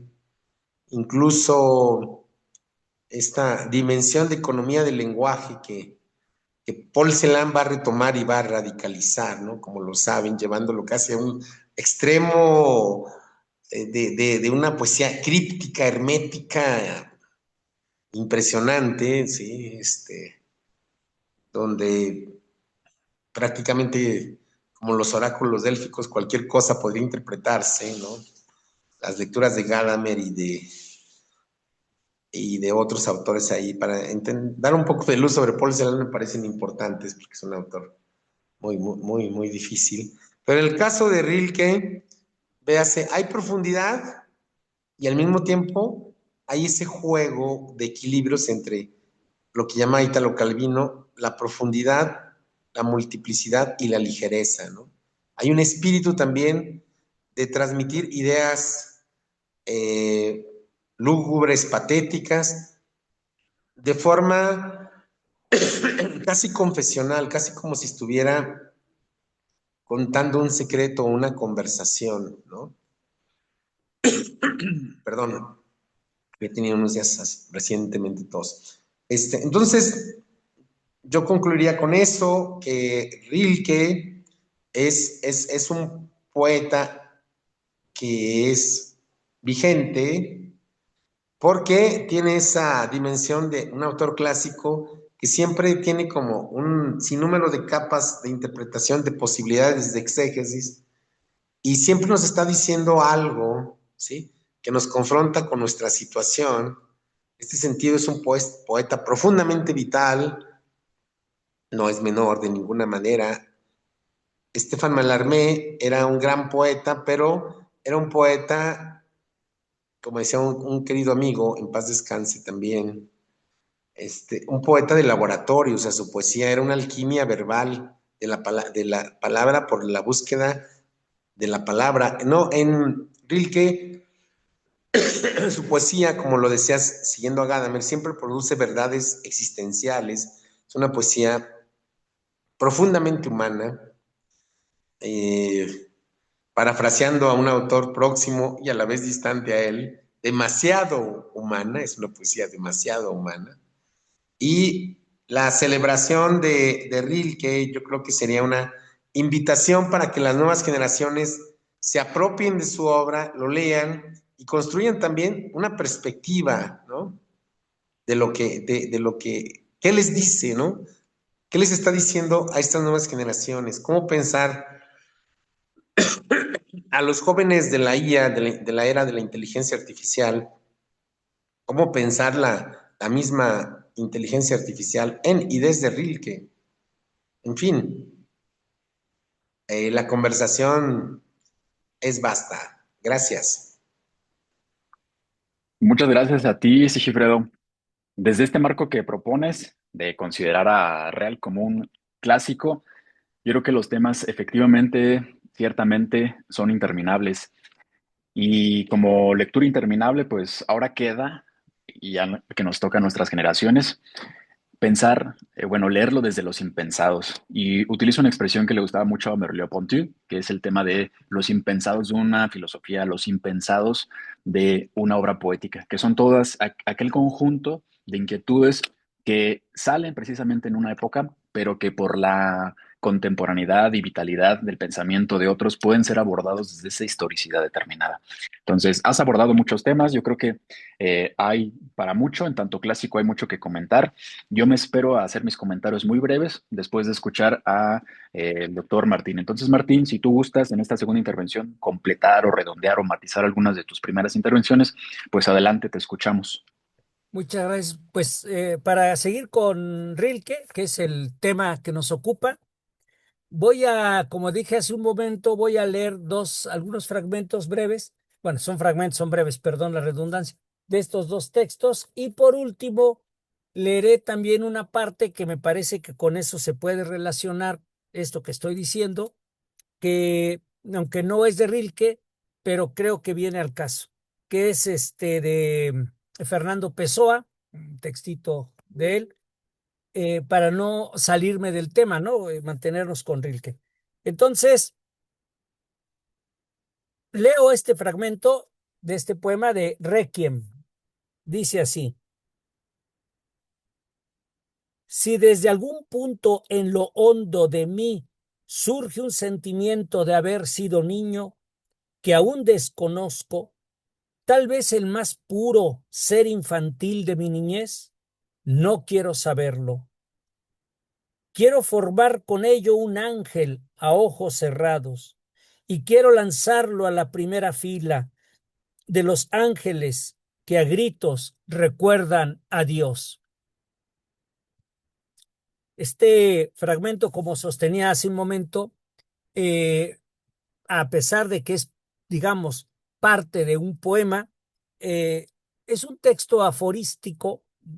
No es un aforismo como tal, porque no está considerado de pie a pa, así como un aforismo, pero es un texto aforístico porque invita a la reflexión, y esta reflexión, hace un momento les decía, que tiene que ver con la tríada que yo observo, que es lenguaje, mundo, poesía, pero en el centro está la conciencia de sí mismo. Y esta conciencia es una conciencia que, bueno, es, digamos, como característica de la poesía de Rilke, y que es este ir transitando, deambulando, ¿no?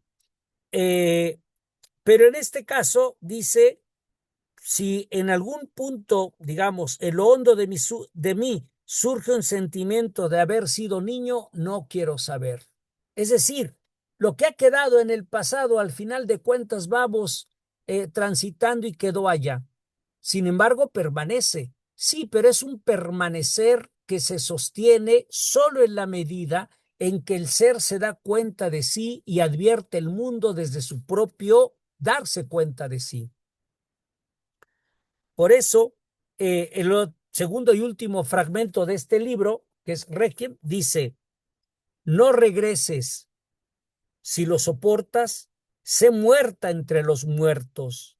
Los muertos están atareados, pero ayúdame de forma que eso no te distraiga, como a veces me ayuda lo remoto en mí. A mí me fascina esta parte, el tema de la muerte, a mí es igual lo que es el silencio, a mí me gusta muchísimo esto, no nada más por mi formación filosófica, sino también teológica y de pensamiento judío también. Entonces, la muerte es un tema muy, muy interesante, es un tema antropológico por antonomasia, pero aquí lo que me llama mucho la atención de Rilke es que dice, sé muerta entre los muertos. Y esto no es una declaración, digamos, digamos, un perogrullo o una redundancia o un pleonasmo. No, es una forma apofática, digamos, no catafática, apofática de comprender aquello que se dice en relación con el lenguaje que se usa. De otra manera, no se comprende el mundo si no es a través del lenguaje que se dice. Esto lo subrayo, sobre todo por lo que voy a leer ahora de este otro libro que se llama El libro de las horas. Y aquí hace alusión a una cuestión religiosa, pero aquí voy a hacer un pequeño paréntesis, solamente para advertir cómo podemos caer en apreciaciones a veces simplistas, ¿no? Cuando no conocemos algunas cuestiones particulares de lo que estamos leyendo. Voy a poner el ejemplo y regreso a esto. Cuando decimos, por ejemplo, o leemos en la Biblia, en el Génesis, que Dios creó todo, él, ¿no? Hizo la luz, todo lo crea, y luego crea al hombre, ¿no? Etcétera. Muy bien. Pero fíjense que las traducciones en inglés, francés, alemán, italiano, portugués, ruso, etcétera, la traducción diría Dios. La palabra es Dios. Pero ahí hay un problema, porque el Génesis, sobre todo los primeros 11 capítulos, a diferencia de los del 12 al 50, que son históricos, los primeros 11 son, digamos, poéticos, literarios, no literales. Sin embargo, cuando nos traducen el término, nos ponen en las Biblias, bueno, o Tanaj, si habláramos del hebreo, Tanaj es todo, nada más el Pentateuco es llantos Torah o Humash. Humash en hebreo es 5. Bueno, nos ponen la palabra Dios, pero hay un problema. Dios no es una palabra en hebreo y el Antiguo Testamento se escribió en hebreo y arameo. Dios no es hebreo. Por lo tanto, no pudo haberse escrito Dios.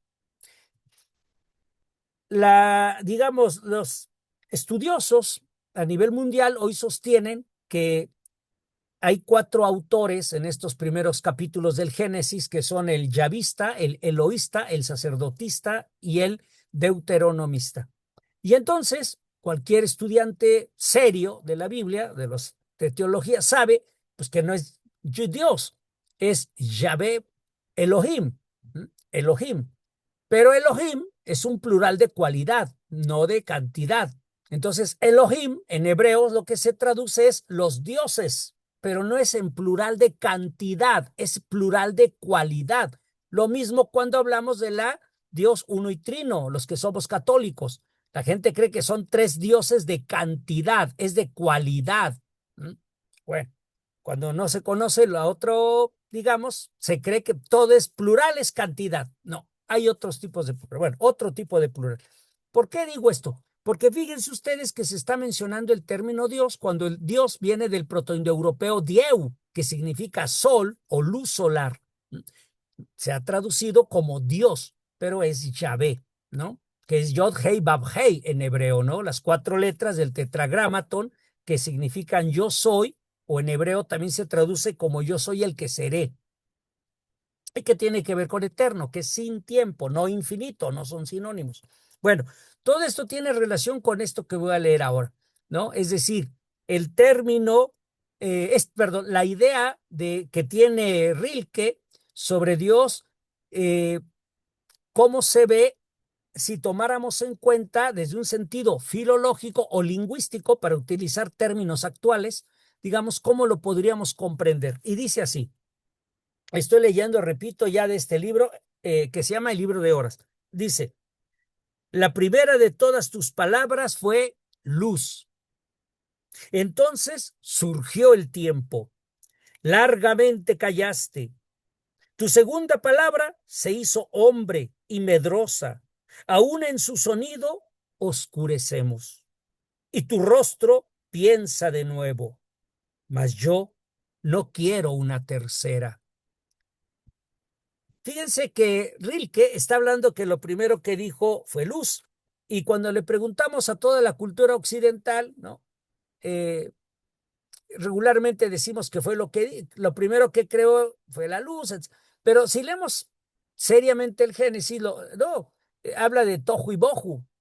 Entonces hay algo que está en orden y algo en desorden. Entonces Dios crea el orden, ¿no?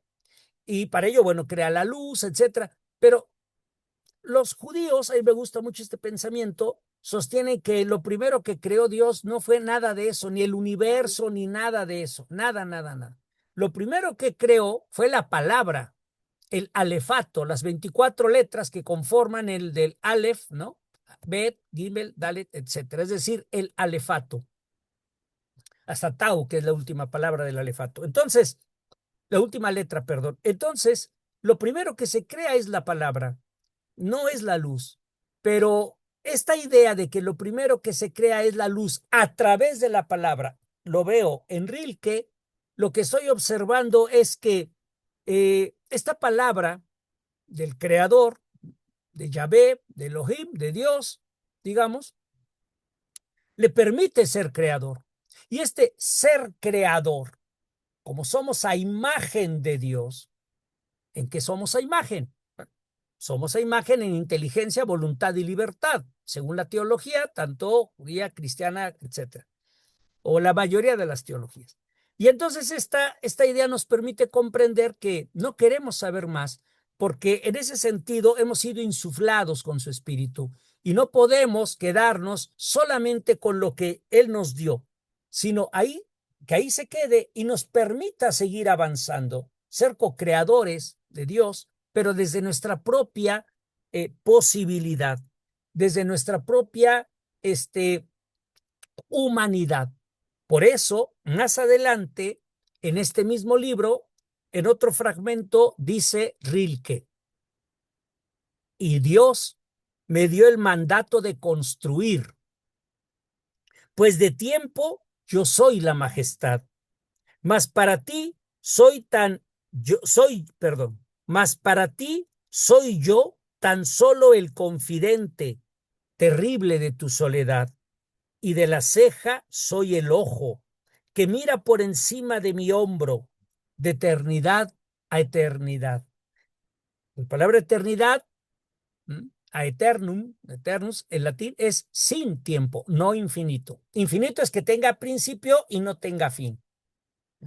En cambio, eternidad ni tiene principio ni tiene fin, por eso es un absoluto. En latín, absolutus, ab de manera total, solutus en latín suelto, de tal manera que absolutus, de ahí viene absoluto, es aquello que está suelto de ambas partes. De nada se sostiene, por eso es un absoluto, porque no hay nada que lo sostenga, ¿no? En latín. Entonces, pues bueno, esta idea de ser el que también crea, el que también construye, lo podemos ver en Rilke, y eso me parece, insisto, regreso otra vez a la tríada que yo observo, en el centro está la conciencia. ¿Quién soy? Pero ¿quién soy en este estar siendo? Soy yo siendo, soy yo en un estar siendo, ¿no?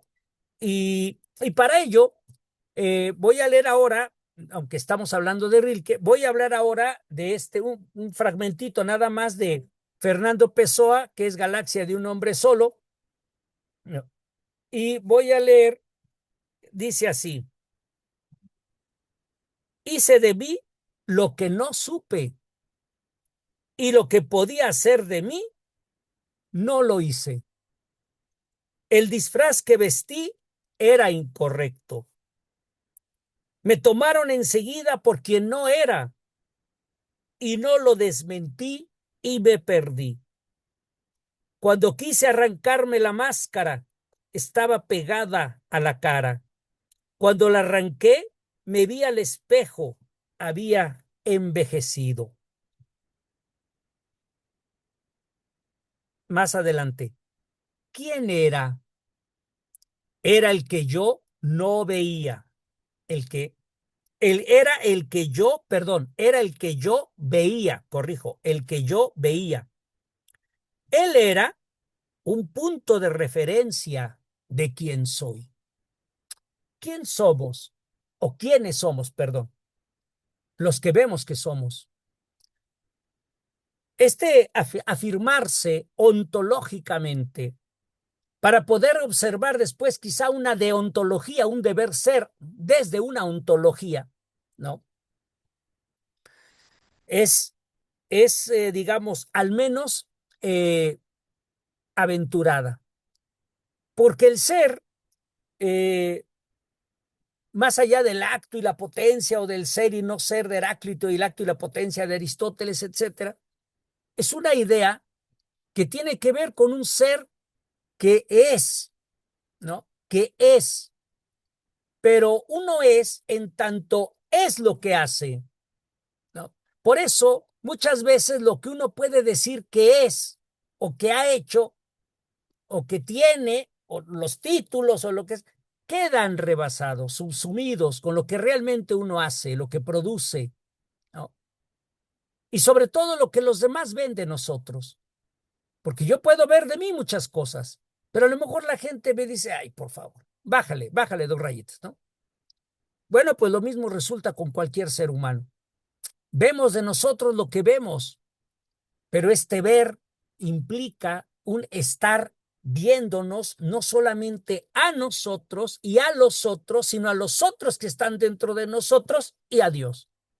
Y cuando digo a Dios, no me refiero solamente en un sentido teológico, me refiero en un sentido cognitivo. Si soy pensante, puedo pensar en Dios o no puedo pensar en Dios. Puedo dudar o puedo negar a Dios, pero independientemente de ello, tengo la idea de Dios. Y eso me hace o me provoca al menos una cierta incomodidad. No estoy solo. Hay una idea, hay una idea que está por acá, por los lados, por encima, y eso hace que al menos me cuestione no solamente desde mi propio cuestionar, desde el límite de mis palabras, diría Wittgenstein, o Heidegger, por ejemplo, cuando dice que el límite es nuestro propio lenguaje, el límite de nosotros, del mundo, es nuestro lenguaje. Regresando ahí rápidamente con Heidegger, Carta al Humanismo, dice también que quienes son los encargados de cuidar el lenguaje, y dice, entre otros, dice, los poetas, ¿no? Los poetas. Y precisamente no el lenguaje en el sentido que hablemos correctamente, no, sino el lenguaje es mantenerlo vivo como un fogón con el fuego encendido.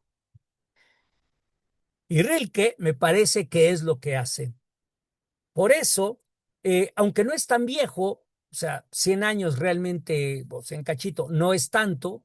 Pienso en Platón, que es mucho más viejo y lo seguimos leyendo en filosofía, o pienso, no sé, en el Bhagavad Gita, que es mucho más viejo y lo seguimos leyendo, ¿no?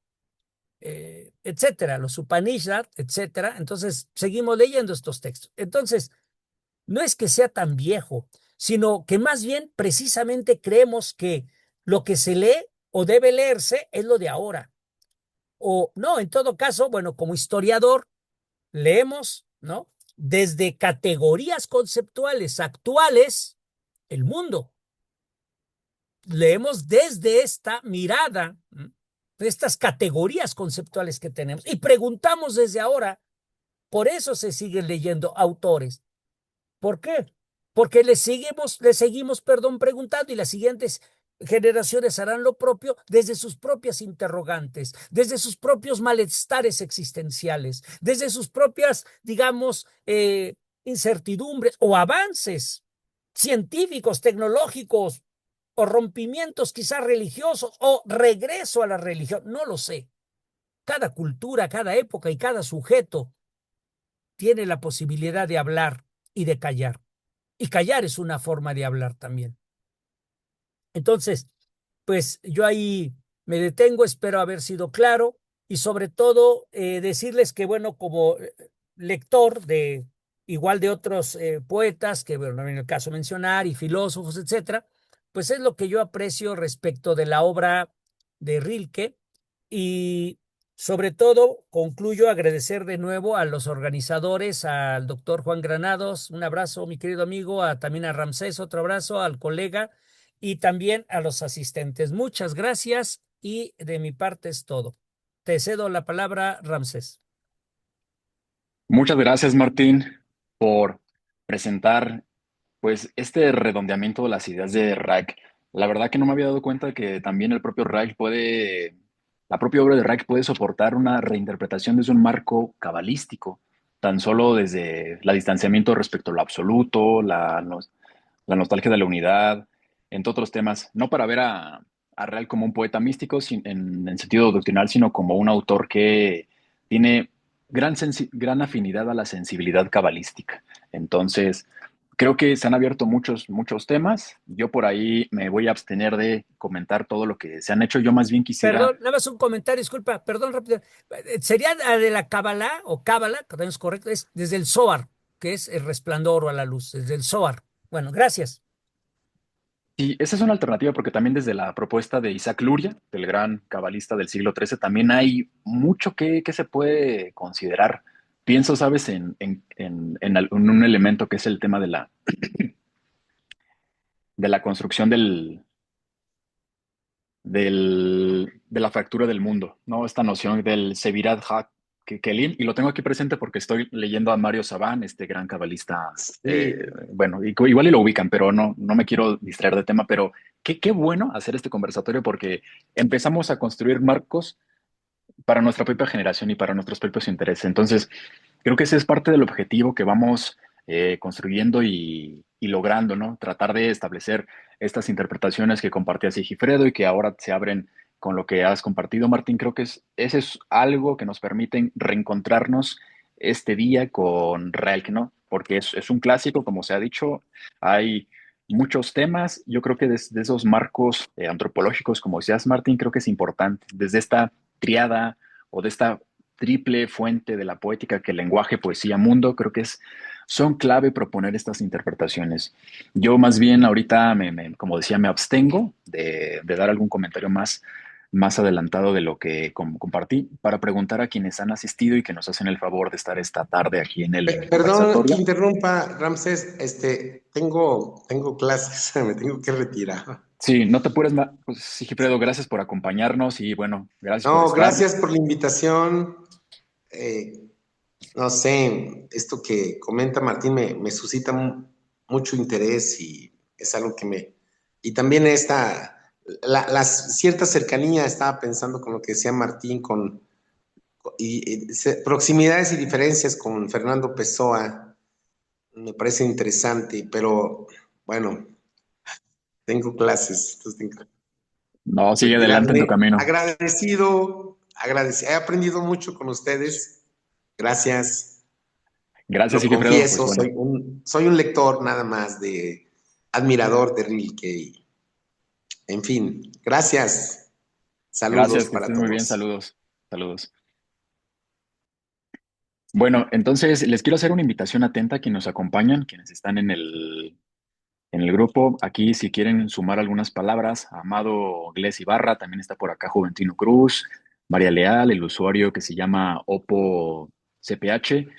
Si gustan hacer algún comentario o pregunta para los participantes, adelante, o hacer un breve comentario. Les pediría que abran su cámara para que podamos escucharlos. También el doctor Juan Granados está presente por acá y gusta dar algún mensaje de cierre, también lo podemos escuchar.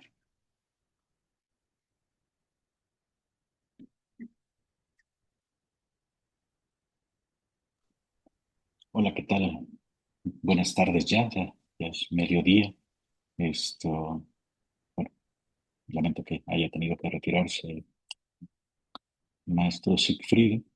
Les agradezco muchísimo el que hayan tenido bien participar en esta mesa redonda de diálogo en torno a la obra de Rainer María Rilke. Doctor Martín, un gusto y un honor verlo. Veo por acá que está también la doctora María Leal. eh, Dice por acá otro Juventino que tiene problemas con el micrófono.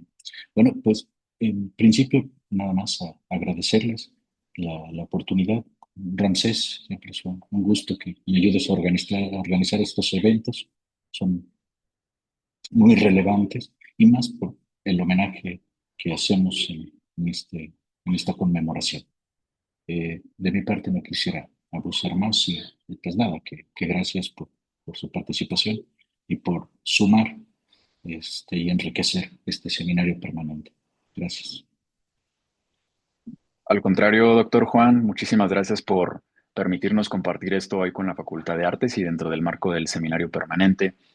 El objetivo, pues yo creo que lo podemos cumplir, lo hemos cumplido y pues en esta conmemoración, por lo menos de aquí al 29 de diciembre, pues habrán muchos eventos y a mí me da mucho gusto que podamos ser pioneros, por así decirlo, en México con este tipo de eventos. Entonces yo también creo que se quedaron muchos temas abiertos, se abrieron numerosos temas, muchos marcos desde nuestra lectura y desde los intereses que cada uno de los participantes, el doctor Sigifredo y el doctor Martín tienen. Yo creo que hemos compartido no pocas provocaciones. Entonces, muchas gracias, doctor Juan, Sigifredo, que se acaba de retirar, y también Martín, por haber hecho esto posible. Entonces, sin más que decir, les agradezco, les deseo bonita tarde y pues sigamos leyendo a Relk en lo que queda del año. Nos estamos viendo. Excelente, hasta luego, bonita tarde.